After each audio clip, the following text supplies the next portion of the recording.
at mayroon silang 5 anak. Sa isang interview sa Press TV last year, tinumano siya ng ibang babae.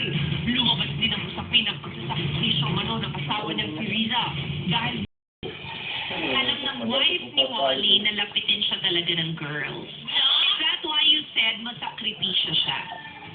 Oo, alam niya. Kung lapitin man, does it mean pinapatulan yung mga lumalapit? Depende. Ay, ganun ako ganda si wife, ganyan pa rin. Maintindi siya. Alam niya kasi yung, siyempre sa gabi-gabi, hindi mawawala yung tukso talaga eh. Naiintindihan niya naman. Ano niya lang, umuwi ako sa bahay. Ano? Nasashock ako dito sa ano. Ani, what does this mean? Bahala ka na sa gagawin mo, basta dito ka umuwi. Hindi. I mean, yung umuwi ako sa bahay. How do you keep the marriage strong? Konting problema, inaayos na namin. At lagi lang namin nag-uusap.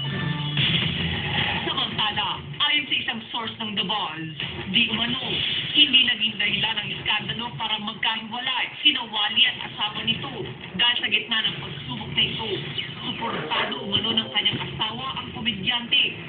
Nananatili namang bukas ang The Buzz para sa iba pang